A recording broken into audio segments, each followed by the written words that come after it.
we are live. Season 2, episode 2. And so I got my buddy over here. Look at that. What a good boy. So do you have your treats, Abby? Esther's going to turn on her phone and we're going to see if you can guess who's behind this dog costume. Well, Purim is around the corner, and we thought we're going to see how much you can guess who our guest today is going to be. Let's see. I'll give you a hint. It's a man. It's a man. So what we actually wanted to say is, being that it's, the Jewish holiday of Purim is coming up, it's a time for us to be in a happy spirit, in a happy mood, and this amazing, incredible guest has so much liveliness, has so much good vibes, that we're so excited to have him here with us today. I'm assuming you guys are guessing, but if you can't guess, we'll give you a 10-second... Before we give them a 10-second moment, let's introduce ourselves first, Avi. Yes. So everyone knows, if you haven't tuned in for the last 2 seasons, let me introduce Avi. Avi is a licensed psychotherapist. Hello, everybody. He does hypnosis. He also treats people through animal therapy. That's right, just like this puppy over here. He actually hypnotized us to join him every week, just like that. And for our incredible Esther, who is a health and business coach as well as a physician's assistant. Thank you. Yes, I'm excited to share. And here's Yocheved, the one and only. She happens to be a public speaker, physician assistant, and if you don't know, she also helps people because she's a life coach. Thank you very much, Olga. You are almost close. It's not my husband. It is a guy. It is someone's husband. Okay. But I'll give you another hint. His wife's name is also Yocheved. Oh, look at that. What a giveaway. He's cracking up behind the mask. Without further ado, ladies and gentlemen, let's introduce we welcome the one, the only, this is so creepy taking off a head, but here we go! Mr.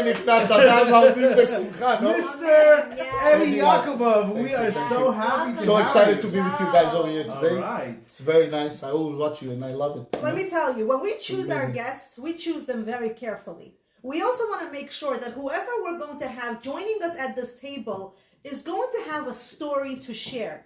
We don't just choose guests based on their popularity or based on their status or based on whatever they do in the community. We choose our guests in order to inspire others because every single guest has a story. So today, Eddie is going to share his story with us so that we're going to be inspired by him. But before we start, I would like to say a big thank you for today's sponsor. We actually have a sponsor today. Oh, yeah.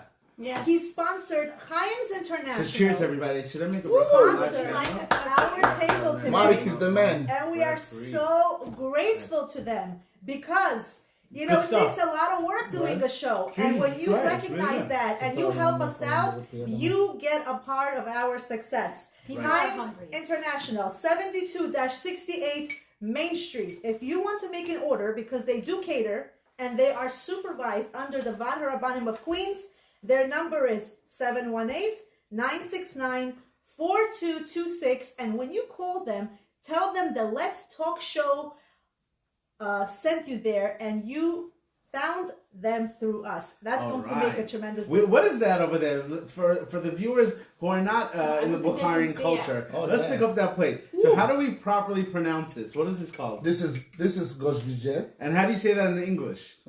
Let's call it a meat pocket. Yeah, meat pocket. Is that really how it is? Yeah. All right. So thank you so much, Chaim International, for Marek and Dagiosik for sponsoring today's show. We are so ready to get into it. But as Yocheved was saying, everybody who we invite to the show has a story. Now, it's interesting because I did tell a few people in the community on a hush-hush that Eddie's coming to our show. And they actually said, oh my gosh, I'm tuning in. I can't wait to see it. It's going to be such a fun show. It's a great person to invite for the month of Adar. But also, when we see a person, even though with a smile and a successful person, for those that don't know Eddie, he's a president of a shul. You have a shul on Main Street. He has one of the biggest supermarkets in New York in Great Neck, right? And also, not only that, he's a major entrepreneur and a realtor, a very, very big person of kindness. I know you helped so many people in the community and a real big community leader. But what I want to say is, big people in the world don't just come there from nothing. right? So we want to hear definitely from Eddie. What brought you to where you are right now? A president, a real entrepreneur, somebody who's very successful in business, and how did you get there? First, I want to say thank you very much to everybody who's watching tonight. I didn't get a chance. Everybody was like talking, so right. I'm so excited to be here.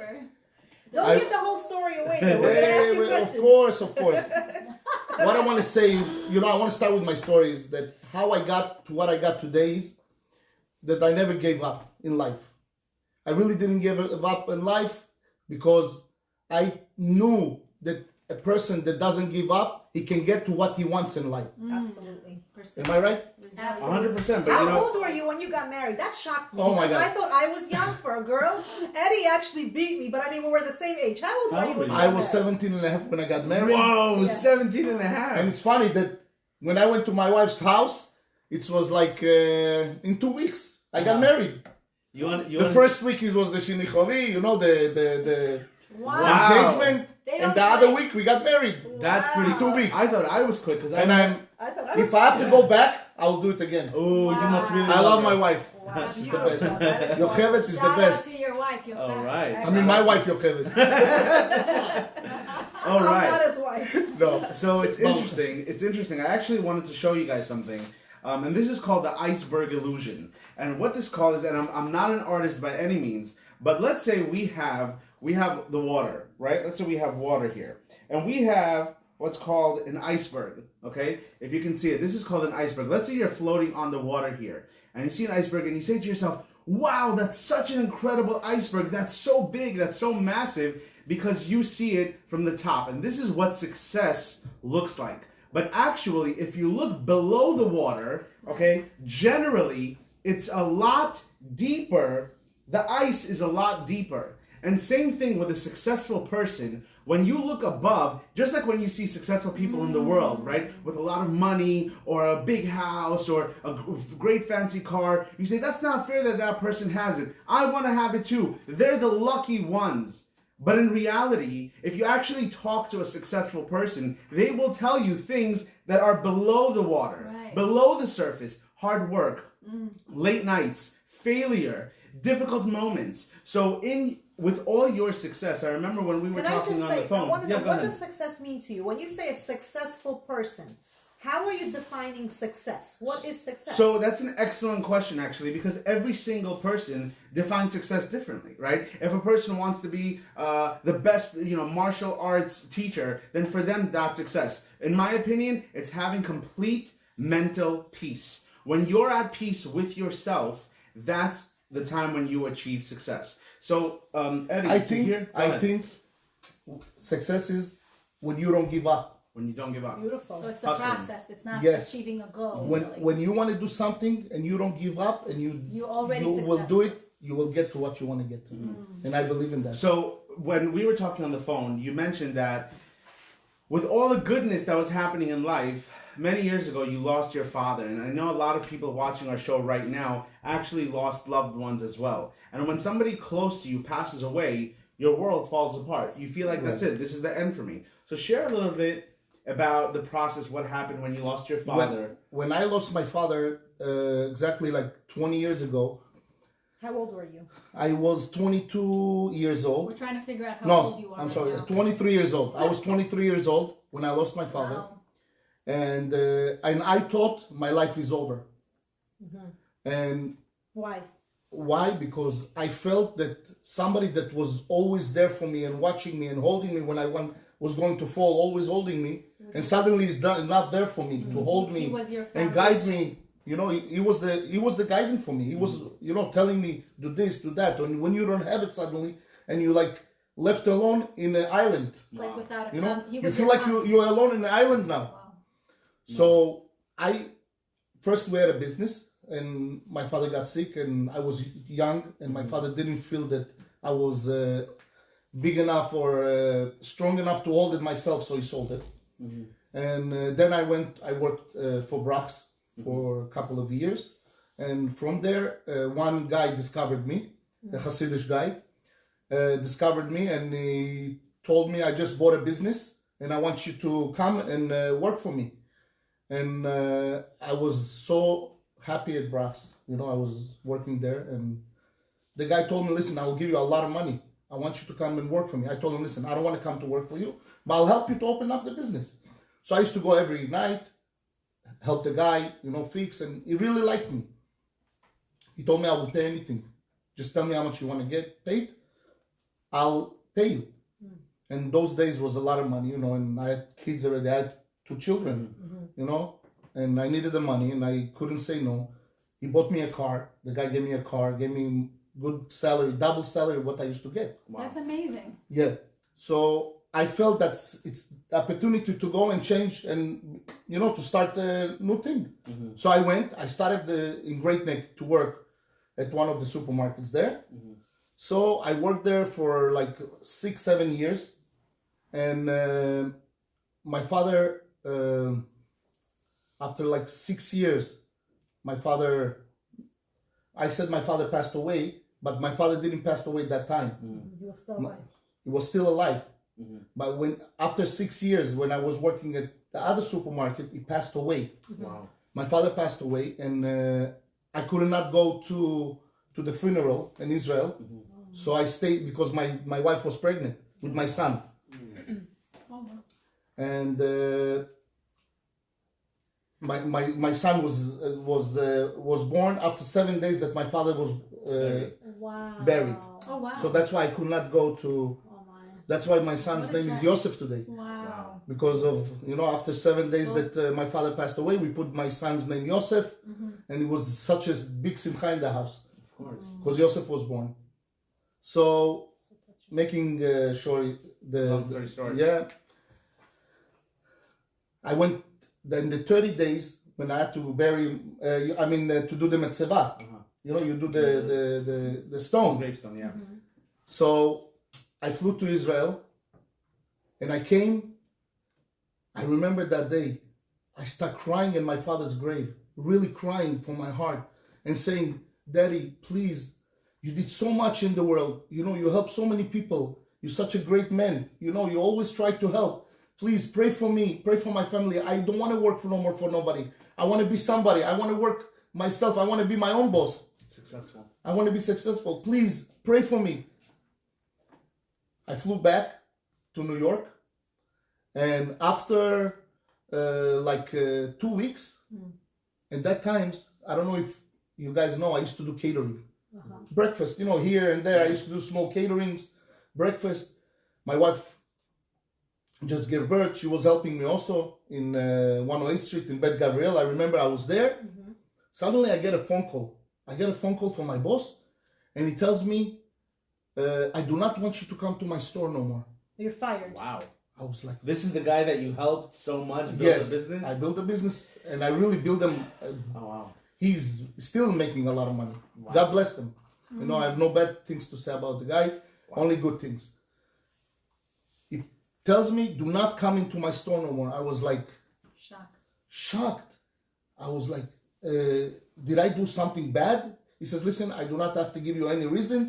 I do not want you to step in my store no more." I didn't know what to do with myself. I was like, I have to pay tuitions, I have to pay yeshivot. What should I do? Wow. And then I remember I was at Bet Gabriel in the front over there, and I still remember that day. And I said to myself, you know what? Maybe this is what Hashem wants me to get out of working for somebody and to be somebody. Let me ask you, when your boss told you, "I don't want you to come back anymore," was there a part of you that felt that you were worried, or did you know you were going to be okay because you were just at your father's grave and you were talking to your father, and this was maybe a pathway to something new? How did you feel at the time when your boss called you? Were you afraid? First, yes, I was very afraid. I said, "Oh my God, what would I going to do? I'm going to feed my kids. What's going to happen?" You know, a lot of thought, you know, all kind of things goes through your mind, you know, like racing. In a split second. In a split second, you think like, that's it. This world is ended for you. Yeah. Wow. You're not going to get back to what... Made all the pathways. You figured it out. How did you answer your boss? Were you I- angry with him? I was angry in the beginning, yes, very angry. And I was trying to understand why. What did I do? I don't steal. You know, I was always honest. I was always doing my work. And I did not understand why. And then when I thought to myself, you know what, maybe this is from Hashem, that I need to get to my own business, is to be my own closing boss. the You want to hear for something you. crazy? My father actually just sent a comment, and he said, "You were catering my bris milah." That's true. Oh my It's true. goodness. How crazy is that? Well, thank you for doing such a good job. That's hilarious. So, Thanks, Avi, Dad. was it good? Did you like the Oh, I loved it. Wow. So Look at Eddie, that, I remember full circle. when we were talking before the show, I remember you told me that you were at a time, like when you said you lost your job, and you were at a time where you had nothing left in your pocket, right? Like, tell me the story. So you lost Yeah. your job. So I tell me lost about my that job, story. and I said to myself, then I start thinking, racing all kind of thoughts, and Racing thoughts. I'm going to say to my wife now that I lost my job. Wow. That the boss Scary. fired me. With no explanation. It's I scary, came it's to her and embarrassing. I said, listen, I don't know how to tell you this, but my boss just fired me, and she told me, okay, don't worry. I was like, whoa, don't worry, okay. And she wasn't working at that time. No, she wasn't working. So both of you are now without a job.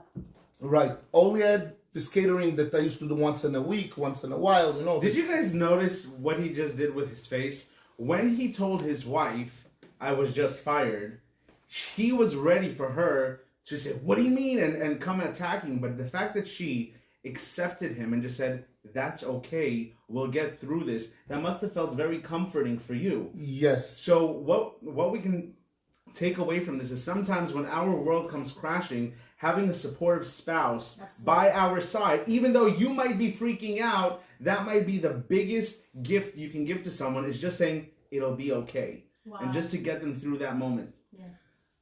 Then miracles start happening to me. Miracles start happening. What does it mean? I went and I looked for something to do, a business. And suddenly I found an empty spot in Great Neck that these two Korean guys spent $2 million in the place. Oh my gosh. Listen to this. And Kolbe Restaurants, everybody knows, in Great Neck, wants to take this place and put a wedding hall. He's fighting for that place, and he has a lot of power in Great Neck. He's fighting 1 year to get the spot. He doesn't win. Wow. When we came to take it, when we came to take that spot, the landlord said, I'm sorry, this place already taken. But he said, send us a proposal. We're going to look at the proposal, what you got, and maybe we like it, So I have a partner, I don't know if you guys know, I have a partner Well, in the now business. Now we know. Now, yeah, I have a very good partner. And the partner went and made the proposal, sent it to the guy, and the guy, Accepted it? he loved the proposal. He's like, wow, what a proposal. I never saw a proposal like this in my life. Did you put donuts I was in like, there? no, I was like, I didn't understand. Like, Did you By the way, what's the pastries? name of your shop? Shop Delight. Shop Delight in Great Neck. Check Great it Neck. out. But you see, in order for him to have looked past that, Right. he had to have had a setback. If Eddie was very comfortable where he was, and he continued to have that job, that might not have given him the opportunity to go and look for something else. So even though to him it looked like the biggest smack in the face that he's now without a job, that was his way of looking for something else. Right. And that something else was even greater than what he had before. Wow. I think another thing is if you would have continued to fight for that job that he said no, if you would have, And I did. Sometimes people And I did. people don't understand no, but I think you understood no eventually, where he was like, not for you anymore. I think a lot of us go through that when, let's say, it's very challenging. Like, let's say when you're dating and you really want this relationship to work out, I agree. right? Yeah, yeah. And that actually happened to me. I know it's shocking because Because she's so awesome. I'm so awesome. I make sure my husband knows every night. I Is he watching remind the him. He doesn't watch the show, but I make him. So, I mean, only the parts where I'm talking. I'm joking. I'm joking. She's not joking. No, but seriously, there was a time when I went out and he said no. And I was like, what do you mean? Like, I already had like a white picket fence picked out in my Meaning head. the guy you were dating. Right, yeah, the guy I was dating, mostly in my head. We went out twice, and in my head it was like we went out a lot more, Wow. right? You have like this whole story And also for you, like you thought that there was going to be so much coming out of this. You had such a space and your finances were structured. Everything was kind of in order. Why I'm saying all this, and then I'm going to explain you why I'm coming with all these things that I felt that my father, alav shalom, he was always there. His hand was always there, watching me and helping me. Like everything was, coming into connecting. I didn't understand, So even what I understand is, even if a person is not here physically, and this is a big one, when a person passes away, a loved one passes away, a mother or father, even though they're not here physically, like you said, they are watching. They're watching over you, and they're there to talk to them, right? You mentioned you can speak to your dad, and you cry to him, and he helps you. I did, and I felt it right away. Wow. Sometimes it's going to take time for people, but believe me, I had stories. Maybe I shared it with you or not. That somebody in my family, I don't want to say his name, and my wife knows, and she's a witness to it, that I took, one day I woke up and I said enough is enough, and I told the rabbi, my rabbi also is a witness in that, and I told him, listen, I want you to come with me. He says, where? I said, I want to go with you to the grave. Somebody's grave. I'm not going to say who, no, but because maybe they don't want us to say his name, so I want to keep his name off. And so my rabbi said, why? I said, listen to me, please. I really need to go there. I went. It was exit 49 south over here. I drove there, and I was sitting there in the grave and crying. I said, listen, I really need your help with this, with your son. He doesn't want to listen. He doesn't want to do, And my rabbi thought I'm not normal. But he believed, he believed that there's a mission. Whatever a person needs to take out from his heart and go and do it. And I believe that the dead people are not dead. Do you think millions of people go to the rabbis' graves? The Lubavitcher rabbi. Only not Obadiah Yosef, any rabbi. What do you think? People just sitting there and crying and praying for no reason? Believe me, this neshamot are there and they listen, Just on a different level. Right. Some people are going to think I'm crazy, but I'm not. I had the experience. No. Have you ever Some dreamed, people... Have you had a dream about your family, your father? Of course. Have you ever had a dream about Of course.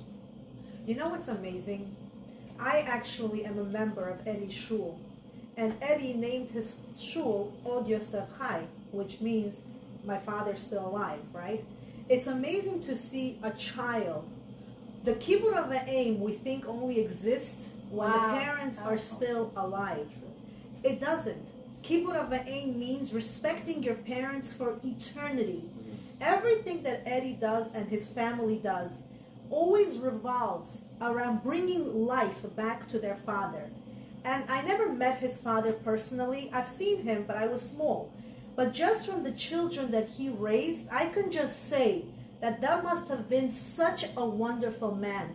For a child to want to bring his life back forever and ever and never forget his father and do everything just for the sake of his father's life, that must have been the most loving father in the world. And Eddie, I just want to thank you because people like you show the entire world an example of being a loving, devoted son. The credit goes a lot to my mom also. God bless her. She's a wonderful lady. Yes, I know. She's an amazing lady. And I went and I prayed that day. Tell me that story. I really cried that day, and I meant it. When you really mean it from your heart, when you just come sometime to grave or somewhere, you pray and you don't even mean it. Right. Doesn't work. You have to really mean it that you want it. I went, I cried. I woke up in the morning, the guy calling me, crying. He says, Eddie, I don't know what's happening to me. Something is bothering me. Please help me. The next day. You were crying about this person who you Yes. Wow. The next day in the morning, I get a phone call from that guy crying to me. I have witnesses, and people saw it, and I brought him back to the rabbi. And we tried to help him. He says, please, give me a tefillin. The guy never put tefillin in his life. Wow. Okay. Unbelievable. I'm telling you. The gates of tears are never closed. Exactly. When you pray for somebody, Hashem will pray for you. And it's interesting now that we're sharing this story. because now, from all the other times, I know a lot of you who are watching right now, maybe you are also struggling with the loss of a loved one, because a lot of people did pass, unfortunately, because of this pandemic, and you may feel like you're alone. But what Eddie's trying to say is, yes, his father died and he lost his job and everything happened. All the bad happened at one time. But don't give up hope. Always pray. When you pray to Hashem and you also talk to the loved ones that you lost, you really never lost them, because they will continue to help you throughout your entire life. Avi, I want to ask you a question. Eddie shared a story with us about his moment where he felt he's at the most challenging time and how he came out of it. Yeah. Do you have a story similar to Eddie's that you remember where it similar must have been to Eddie's? So hard? Well, that was a pretty intense story. I mean, both of my parents are still alive. God bless them. They live and be well. But I can't even imagine what it is, to lose a parent, and to see how that was a growing opportunity for you. I so respect that you were able to get through this difficult moment and create something so beautiful. Interestingly, there is definitely a story that I can share that can be very touchy to many, and actually for many people who are watching, if you know my family, then you'll probably know that you probably experienced this story as well. Many years ago, when my mom was pregnant with me, she actually had a very difficult pregnancy, and she was actually bedridden. Mm-hmm. She was in bed for 9 months. Wow. And she was very, very underweight. Anything she would put in her mouth, she would throw up right away. And this was just with you? And this was actually with all her kids. Oh, wow. It was actually with all her kids. I'm the first boy, the third child, but the first boy. And they wanted to really have a boy. And what happened was the doctors actually did a test, and they said to her, and when they found out that they're having a boy, they were so excited and they were so happy. But things turned really dark when the doctor told my parents that you have to abort your child because he's Down syndrome, and he's not a well baby, and if you don't abort him, then you will die. So it's either the baby or it's either you. But if the baby is going to be born, the baby will be Down syndrome. And anybody here who's watching the video, first of all, pregnancy on its own is such a tremendous, complex situation. Now, to layer that on top of an illness that the child is sick, and not that the only thing that the child is sick, but your life is in jeopardy, I so imagine that many people watching this know at least somebody in their life going through a difficult time, whether it's infertility or whether having a sick child or having a difficult pregnancy. It's such a scary, scary moment where my parents had to deal with that. What do we do in a situation like this? Do we abort the child and save the mother? Do we keep the child? And if we do keep the child, it's a sick child. How does our life change when we have a sick child in the family? So there were so many feelings and emotions going on, and this can also either bring families together or tear families apart. Absolutely. And in our situation, I mean, with the help of the community members, and I know some of you guys were messaging that community members can definitely be a big help and a big support and a supportive network around your family. Mm-hmm. And they decided, even though that their whole world was crashing, they decided, you know what? If we're pregnant, we're going to keep the baby. Wow. And 9 months later, I mean, Here I am. Here it is. I'd like to think I'd like to think I'm somewhat normal. Well, they were wrong. Oh my gosh. So what I wanted to say is, it's interesting. You were talking about prayer, and even in the world, put religion on pause for a second, right? But even in the field of mental health, I am a psychotherapist, and sometimes I work with religious people, and sometimes I don't work with religious people, and that's okay. The takeaway here is, even when you're dealing with, for example, everybody knows AA, Alcoholics Anonymous, right? Mm-hmm. The connection with spirituality or a higher power is so important because, side story, a couple of months ago, I had a very productive day. I woke up early in the morning, and I went to work. After work, I had a couple of clients, and then it was really, really late. It was like close to 10 o'clock We actually did a live together, all of us, Really? me, Yocheved, and Esther. We did a live, and it finished. And then I came home, and I also have I do social media, and anybody who does social media knows that it does take time. So I finished social media, and it was about close to 2:30 a.m. in the morning. Okay. My wife was already sleeping, and I was just about to go to bed, and all of a sudden I feel my back, like a severe back pain. Oh, I remember She knows you the told me story the because I story. told her the next day. Yeah. I feel like my back pulled, and I've never experienced this in my life. I literally felt like I was going to die. So I fall down on the floor. First I lie down. I thought maybe I'm just really tired. So I'm in the bed, and all of a sudden I just couldn't. I just fall down on the floor, and with like the most power I had, I just scream out my wife's name, which sounded more like a whisper because the voice didn't even come out of my mouth. And I'm calling my wife. I'm like, call an ambulance. She's like, what? And she's in the middle of sleep. She's like, what's going on? So scared. She didn't know what was happening because she's like, I'm not understanding what's going on here. I'm like, call the ambulance. And usually I'm the type of person where I don't want the ambulance to come. I'll take care of it myself. I'm fine. And all of a sudden, out of nowhere, I just start vomiting. And she calls the ambulance, and the ambulance comes, and I'm like, you know what, guys, I'm fine. I don't have to go to the hospital. I'm good.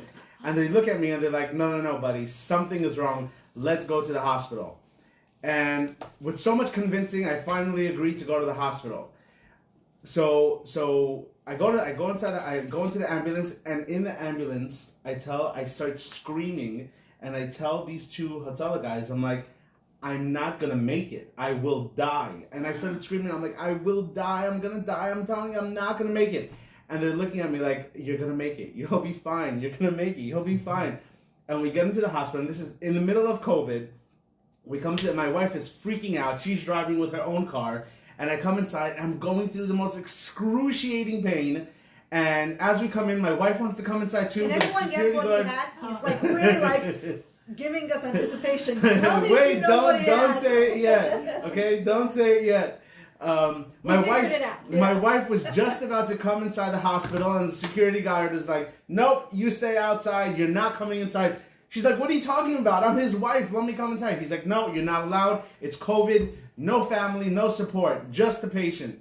And I've never experienced something like this. And I tell the nurse, I'm like, give me something. I'm about to die. She's like, you're fine. Take a breath. And she completely didn't like pay attention to me. And so many thoughts were going through my mind. Like, that's it. I already thought like, okay, so Everybody's guessing who's coming? Who's coming to the funeral? Who's coming? I literally felt, who's coming to the funeral? The main thing, I'm like, who's going to take care of all my animals? I don't know if my wife is going to be able to do it. What's going to happen at work? Like, and then actually, like, I felt like, okay, so like, this is the end. This is the time where Avi is going to the other world, and I'm done, right? And I was all alone. Were you gonna say bye to the show? I was all alone. My parents were at home. They weren't with me. My wife, who's the closest person to me in the world, she was not with me. I was all alone in a room, in a night, what is called, that thin little nightgown. Did you think if you're dying, you're dying? And honestly, I was in such a crazy state of mind where I wasn't myself. I wasn't thinking clearly, and it was just me at that moment. Because sometimes you wonder, like, am I really connected with God? Right? At that moment, it was just me and God, and I'm like, God, if you don't save me right now, I have no one else to ask. It's just me and you. So. And then they gave you the motion. You need to come through to, you need to come through for me. It reminds me of me driving down Main Street, crying, and I was like, I didn't know what to do, because my wife calls me and she says, honey, we need to buy stuff for Shabbat, halal, grape juice, and I don't have money in my pocket. Wow. I don't literally have money, nothing in my pocket. I remember that day. I go to Israel store, my brother's store. I say, Israel, do you have any work for me? Anything to do? I'll do anything. I remember I was selling a Trogan with your little brother. Wow. And I was like, seriously, I did not have any. That's anything. when you were fired. After the job. Yes, that time. In between. In between Yeah. building a store. So I went to my brother's store and I said, Israel, do you have anything? He says, you know what? I have 4 deliveries. I give you $5 each delivery. Wow. I did this 4 deliveries. He gave me $10 tip and plus $20, $30. I kissed that $30 was like $1 million for me. Wow. You know, and I will never, never, never, never forget this day. You How know, grateful you were. I'm telling you, Wow. some people can fall down to be nobody, but I never gave up. I stood. You know, yes, it's not shame to cry. Yeah. You know, sometimes it's okay to cry. 100%. You know, even for a man to cry, it's not shame. You know, sometimes I used to wake up 3 o'clock in the morning, all shivering and thinking, you know, this is the What am I moment. gonna do? You know, most of the time people, men, especially men, wake up 3 o'clock, 4 o'clock in the morning, all scared. Panic. Yes, Yeah. panic that the world is, that's it, Coming it's to an over. end. Yeah. Well, that's And how you- Abby felt when he was in the hospital. I- Yeah, 100%. that's why I said And what I said. By the way, for everybody commenting, you were absolutely correct. It was my first time experience with having a kidney stone. I Oh, really yeah. hope and pray I that none of you remember guys, my People none of you say guys. kidney stone is very similar to delivery. I actually heard it's worse than delivery. Worse. I'm just gonna put it out there. But long story short, is that when all things fail, even in the world of mental health, your connection with a higher power, your connection to God, is to be able to say, God, you put me on this planet. I am not strong enough to go through this journey myself. So if you gave me this challenge, I need you to help me through it. Even when all things come 100%. crashing and you feel like my world is over, like you said, where you felt like he fired you, especially after the death of your father, and you felt like I'm lost. How can I have a family? And he saved you through that, and for myself as well. Yocheved, let's hear your story. What your story was. So there was actually a couple of stories. I think I've said them before, but I'm going to repeat them for the sake of the show because we're on the same topic. My biggest challenge was getting married at a very young age. And even though I got kicked out of high school for the fact that I was engaged and I was in a very orthodox school and they said I would be a bad influence for the other girls, so in 11th grade they kicked me out. And I was somebody that was determined. I wanted to have a career. I always thought I would be a doctor. And for me, that was a very, very big scare. But that wasn't my biggest challenge. Even though it seems like, wow, you got dropped out of high school. That must have been tough. How did you finish what you finished? My biggest challenge was going through the first year of my PA program, going out with my family to celebrate my accomplishment and saying, yes, I'm 1 year ahead. That's it. 1 more year. Clinicals are starting. I'm going to go through my rotations and then I'll be a physician assistant. Only to get a letter of saying I'm officially kicked out of the program Oh my gosh. after my first year. That's So crazy. here I Wow. am celebrating. Wow. Everybody's so proud of me. I'm ready to go into rotations. And right after that celebration comes a letter saying, you are kicked out of our program. You know, she's talking about school, Yes. you know, and today's days, every other kid that cannot sit in class, he needs a medicine. Wow, that's a big topic. You know, it's like, I don't Yeah. understand. When I was a kid, I never sit in class. Uh-huh. And they never said, oh, he needs pills, he needs this, and that. Every other thing today, You were I struggling. don't know, listen, I'm not a doctor, I'm not in that field, Uh-huh. but I feel the social media and all this, the phones and all this about the kids, this makes them, you know, depressed, they make Hyper. them like hyper, you know, they cannot sit in class. You know, I Yeah. don't think every little thing should be Medication. medication. Absolutely. But for me, what was tough is when you have the unexpected, like Eddie said, right? He came from his father's grave. He didn't picture that after the first blow of having to be at the grave of his father, who he loved so much, he would get another blow, which is now losing his job.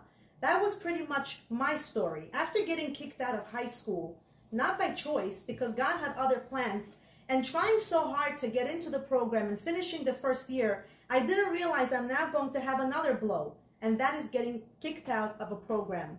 Let me tell you, for months, my family, my friends, my close relatives didn't know why I'm not back in school. Because what was I going to say to them? I'm not back in school because I got kicked out for being accused of cheating in the program? I didn't cheat. That was the accusation. It was very embarrassing. So I stood for 5 months and I had to drag and say, I decided to take a semester off. Meanwhile, the entire time I wasn't sure if I'm going to come back. And I prayed and prayed and prayed. I think it was the hardest time of my life because it's very embarrassing when you have a dream and you have a goal. And you all know that there are always people out there in the world that are happy when you fall and are happy when you succeed. Very bad. So sometimes you almost feel like I don't want the people that are happy when I fall to be happy because it's embarrassing. So you have to stay strong and put a smile on your face and keep going and knowing the only partner that can save me right now is God. And for 5 months, I prayed and I prayed and I prayed. And then I got back into the program. And I was able to finish with that degree.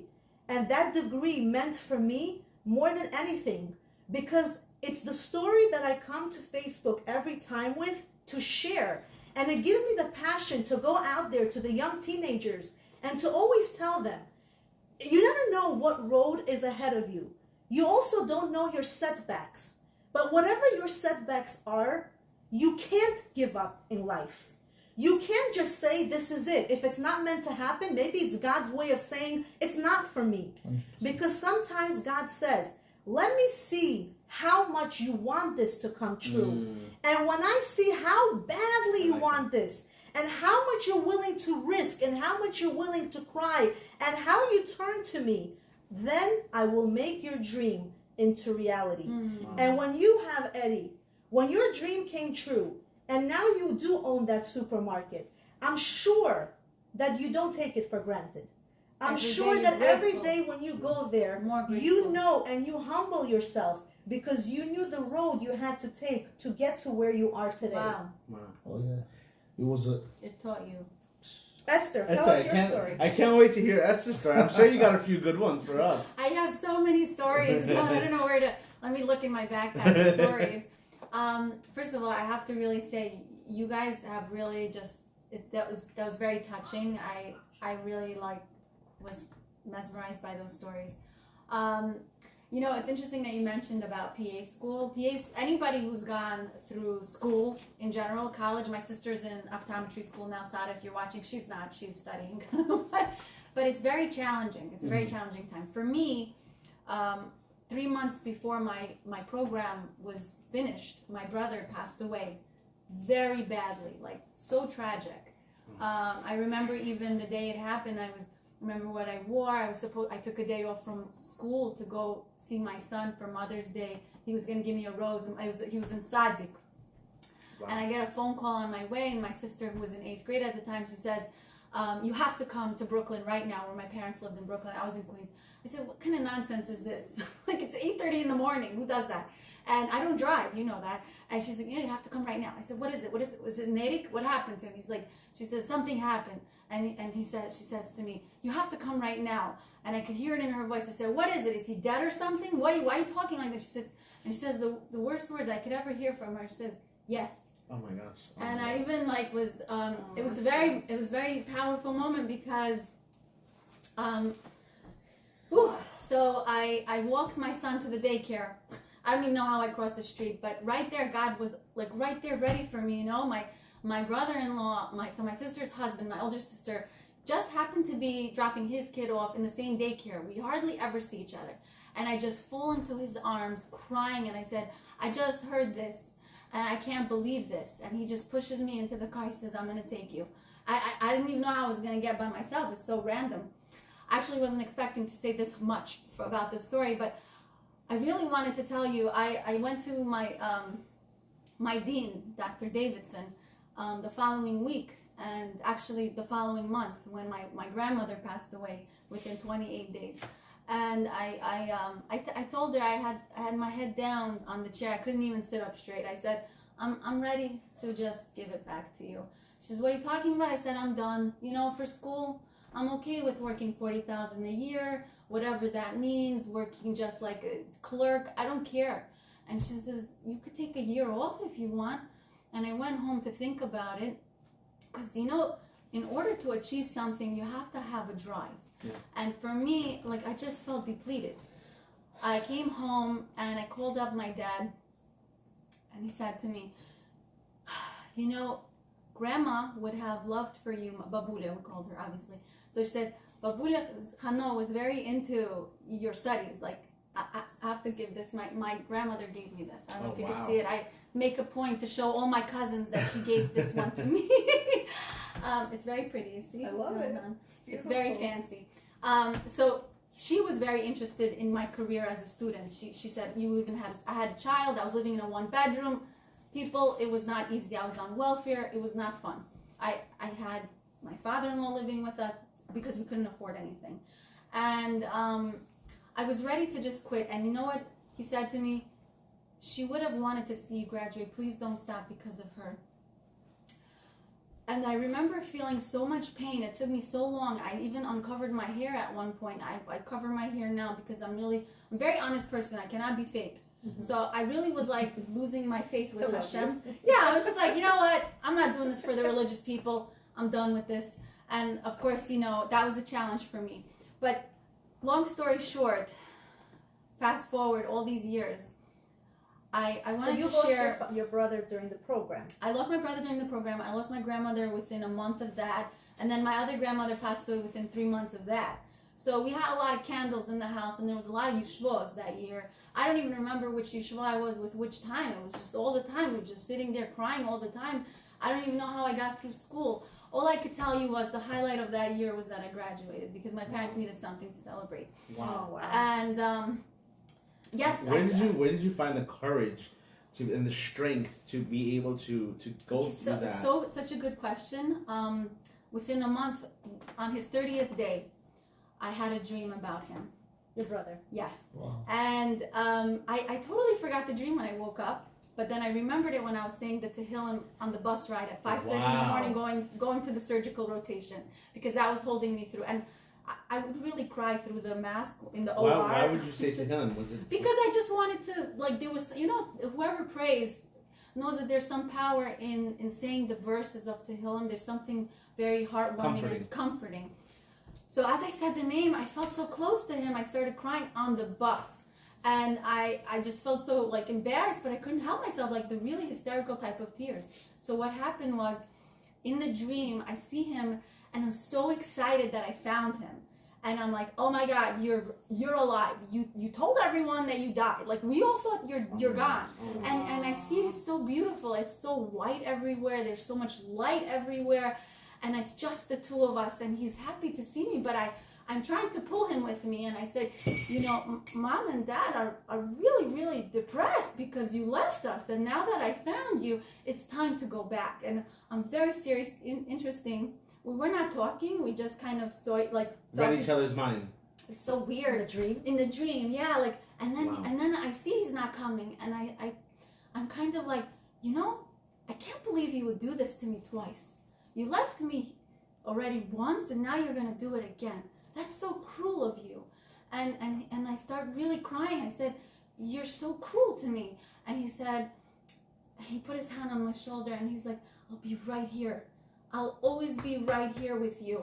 No. And I felt it, you know, like I felt that. I looked, and as soon as I look again, he's gone.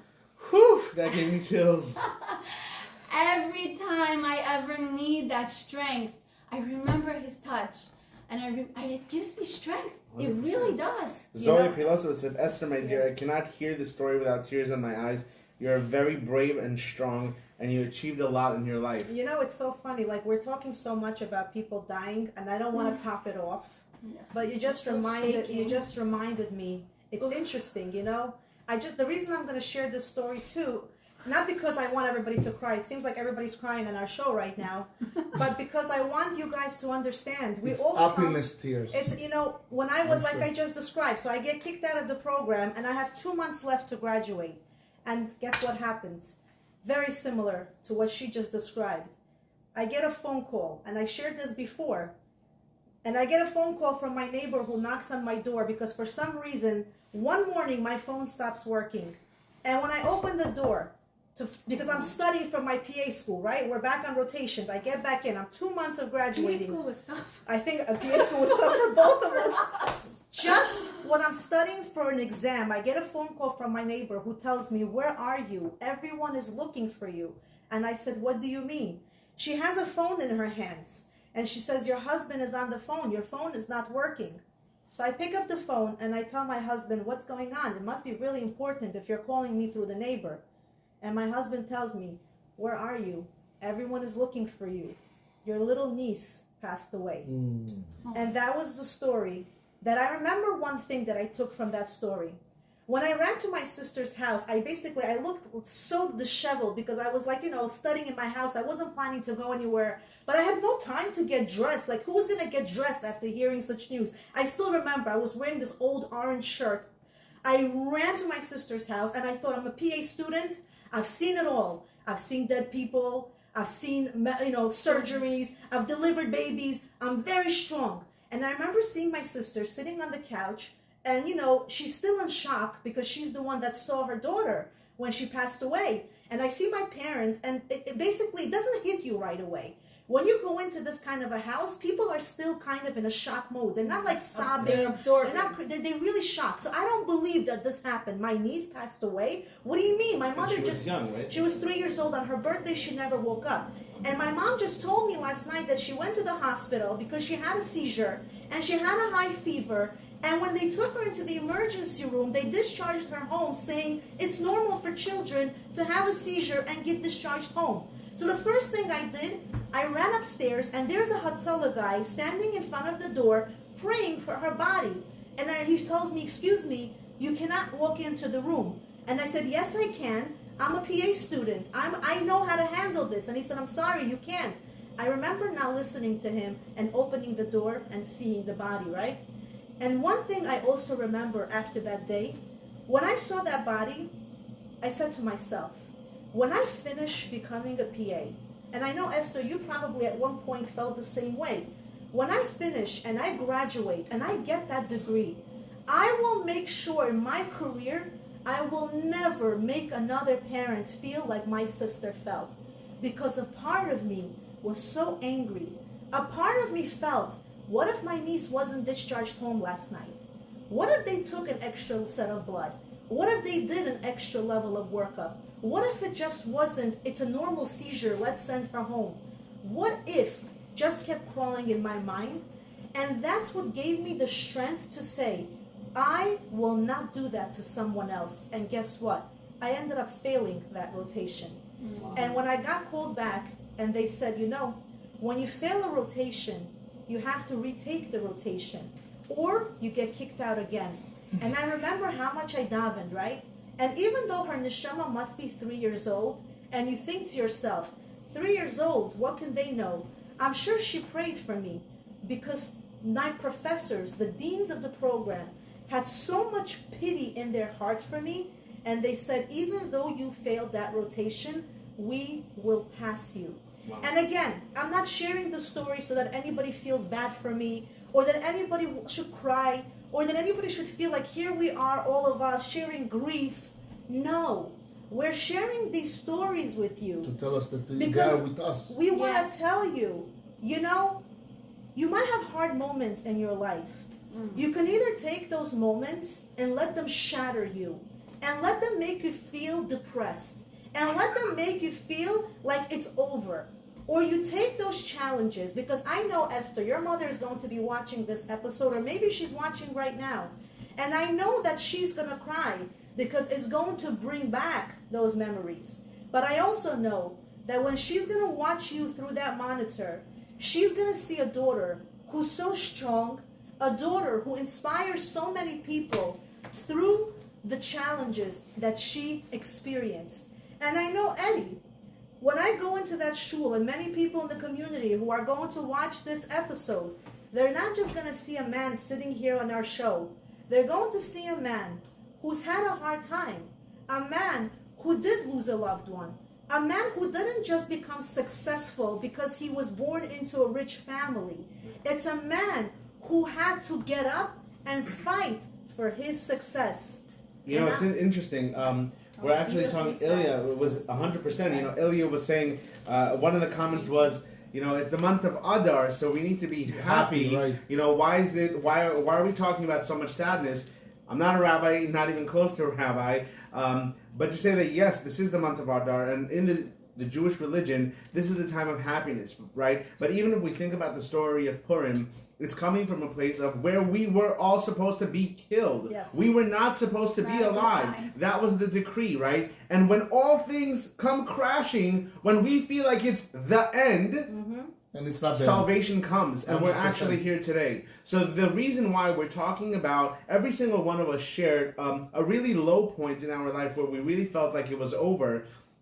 But the point from here is, from the deepest, darkest moments, we were able to become strong and brave. And the road doesn't stop here. Life continues going. Just like the machine in the hospital, the heart rate goes up and down, because if it flatlines, if our life would be perfect and a flat line, you're dead. You're no longer alive. So understanding that life is a roller coaster. Sit down, buckle up, and enjoy the ride, guys. And now we're gonna make you laugh. And don't give up. Never give right. up. Trust me, 100%. never give up. So now we're gonna Life can take you in Many up, different downs, modes. and different So circles. But believe me, if you will try hard and don't give up, don't fall and feel bad for yourself and say, you know what, I'm gonna stay in bed because my life is not there. No, Right. get up and dress up and go out there. moving forward. And believe me, life Eddie just has- keep going. Enjoy. Eddie has what we call grit. I don't know if you're familiar with this concept. This is the most powerful skill for a person to have above their education, above their knowledge. IQ is grit. Grit is the ability to hold on with tenacity, with your dreams. I wait to be morning. I should go out the house. I'm waiting for that. Seriously, I love it. Yocheved kicks him out. No, she wants to stay. I say no. I'm out. not this Yocheved, No, the other Yocheved. Whoever wakes up early, Hashem gives it to him. Yes. All right. yes. So as you all know, we have a tradition at the end of the show. We always have a Is it game. the end already? First of all, I want to Wow, say, that was fast, right? what an incredible episode. I mean, love it. I've learned so much from every single one of you. It really gave me strength. So tomorrow when I get up in the morning, really, it'll give me like a different perspective. Especially if you don't have kidney stones. I know, right? That's for sure. Does that So- change? That changes you in the yes, morning, yes, right? 100%. Thank God. So what we're going to do is we're going to play a little game. This game is called Describe. If you'd like, you can buy it on Amazon. It's a great way to be able to communicate with the family, with your spouse, with friends, any company, to be able to get the conversation moving. A lot of times, especially right now, a lot of people, they're stuck on their phones, and they're trying to get social on social media, but it's the most anti-social behavior you can do. So actually talking, putting your phone down and talking to one another can be really fun. So that's why at the end of each Before episode, we play the game, can I just say thank you again? 100%. For anybody who didn't join us in the beginning of the show, this is worth another thank you. We have a sponsor of today's show. I'm so grateful to him for sponsoring the food that's on the Oh yeah! table. Woo! Check We have out a this whole fruit table, salad, everybody. fruit salad. That Yossi Fruit, and Marik, gosh, thank you, all Chaim kinds of International, good things. everyone. and his wife especially, Chaim Right. the International. hardworking wife. Kol Love hakavod. Rosa. If you Bless need her, Tot anything, Rosa. under the supervision of Ad Rabbanim, call Marik at Chaim International, 72-68 Main Street, 718-969-4226. Marik, thank you so I much shop there. I love the for place. sponsoring this Seriously, show. no joke. All right. Yes. So here we go with the questions. Are you ready? Here we Yes. go. Who All goes right, first? all right, all right. Who goes first? Of course, Eddie. our God. incredible Eddie. Are you ready? Ooh, this is a good one. You ready? Eddie, what does it mean to be lucky? Or does the word lucky even exist? What is it? What does lucky Ooh, mean? that's a good one. Lucky is to have a mazal. Yes. To have mazal. Tell me more about mazal. What does that mean? I'm lucky I have a good wife. Ooh, happy wife, happy life. All Excellent. right, that's a Good good job. one, you know. But sometimes also, you know, sometimes that you hear the word luck, and you think, a lot of times people use that as an excuse not to keep pushing forward. So it might look like, oh, that guy is just a lucky guy, or that's a lucky woman, right? But in reality, if you want to get If you work something hard, good- you'll be lucky. exactly. If I you heard hustle, something very good. Let's hear it. Preparation plus opportunity equals luck. I love that. You see, Because so if you prepare, exactly, when the opportunity comes, it'll look like luck, but really you're ready. exactly. You are ready because you were preparing for many years when that opportunity came. And that looks like lucky, but it was really you Hustling. being ready. You were hustling. So Yes. if you're sitting down and waiting for something good to happen, you actually have to get moving in order for it to come your way. To be lucky. Great. To be lucky. Exactly. Ooh. Esther goes next. Yes, Esther, you ready? Right, okay. Thanks, Yocheved. Esther, what makes a person cool? The way they see themselves. The way they see. Tell me more about that. So if I see myself as cool, even though my coworkers see me, and I'm Super cool. I'm talking from a real experience where they look at me like, she's so strange. But you know what? I think I'm pretty cool because I'm honest with myself. I'm real. And to me, that means like, you're cool. I love people who are just unafraid to be who they are authentically meant to be in this world. Exactly. They're not waiting for permission to be who they are. It's interesting. I love that you said that. You know, they say be yourself because everybody else is chosen. Taken. You know, Taken, taken, I right? love So, that line. Yeah, so me too. you know, it's interesting because Be yourself. being the most transparent and honest. That's the most nice. That's the nicest thing that you can experience that's from a a great person. question. I like that. All right. Great dating questions for whoever's watching. That is and true. dating. Oh yeah, you can play this on dating also, by the way. Oh, this is a great one. I love this. It was for you. Yocheved, are you ready for this? I This hope is really, so. really, really great. Okay. Because it's funny because Yocheved is the complete opposite of this. If you wanna know hear her, that. this is she's the complete opposite. So I would love to hear her It's gonna be explanation. Are you spontaneous. ready? Something Let's about see. this one. Yocheved, how do you define someone who's cheap? Oy. Someone who's cheap thinks that pleasures in life are not important to spend money on. Someone who's cheap also thinks that you can always bypass that and use something else instead. And someone who's cheap is very unattractive. Oh, I love that. On a date. Zalman must By be the really way, not Zalman is cheap. not Zalman. I know Zalman is not cheap. Zalman No. is behind the set right now. He's throwing money at you, Clever. They're honestly We powerful. love Zalman. So that's what a good answer. I really like that. All right, you ready, Eddie? Can I ask you a Okay, question? here you go. Okay. No, All right, yes, she's of like, Avi, you course. ready? Avi, what does it mean to be Okay. brave? And give us some examples of brave things you've done in the past. I like that question. Okay. Tommy. I think, especially being a therapist, I think being vulnerable is actually being brave. Love that. Being able to say, I'm here, I may not know that yet.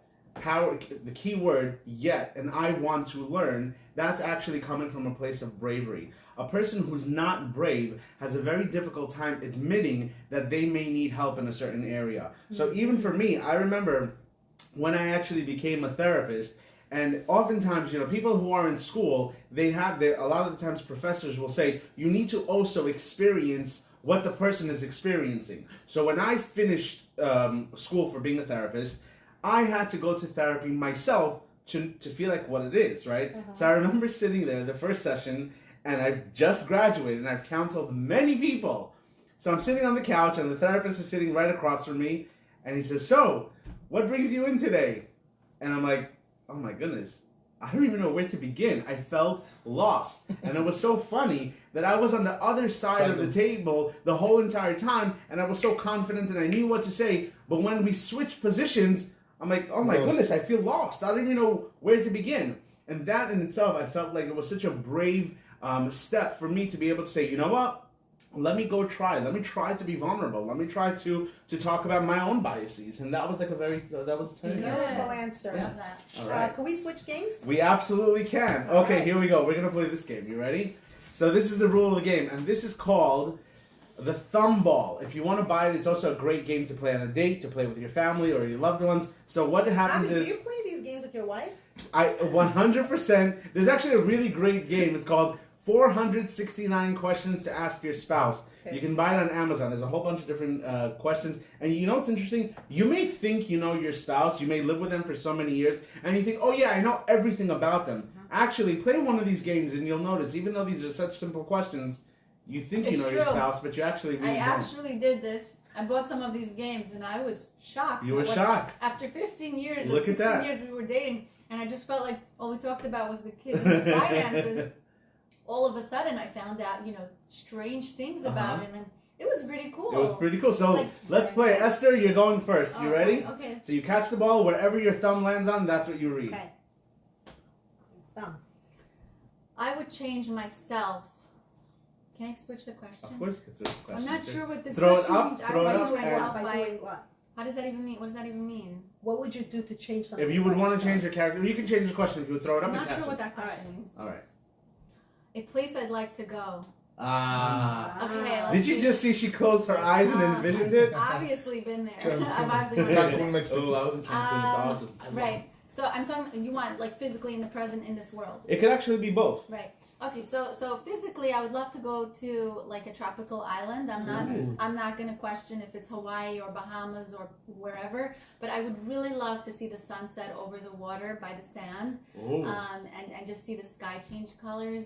I would love to feel the sand under my feet and just walk near the water. Wow. I have thought about this a long time. I actually, during COVID pandemic, had tickets to go to the Bahamas. You shouldn't Wow. 2 tickets. It was canceled. go. I went. The whole trip was canceled. It was a bad week for us when I found out, but it's okay. Gamzula Tova, right? Yes. So, a place I'd like to go to see myself, I would go to the future.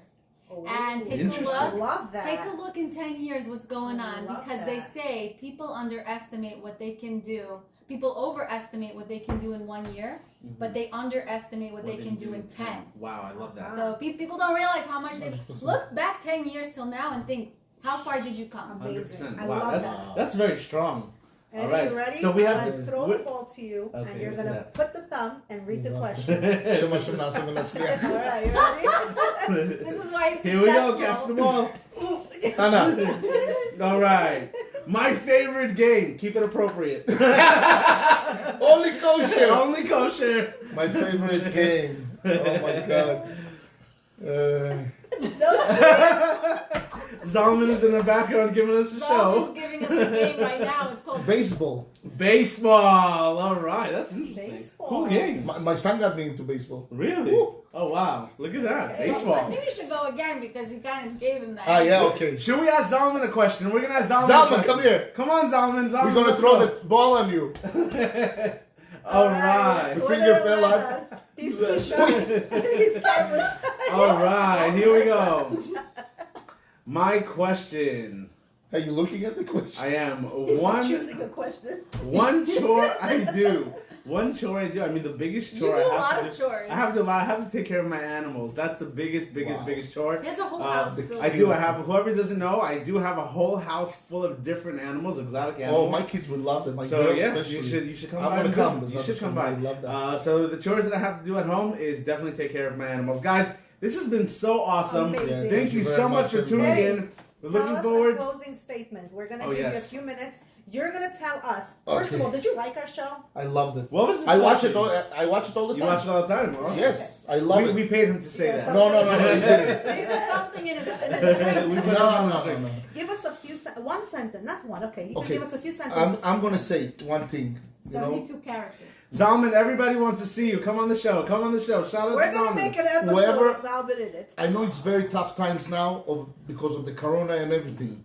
Businesses are closing. You know, people are having difficult making money and everything. Please do not give up.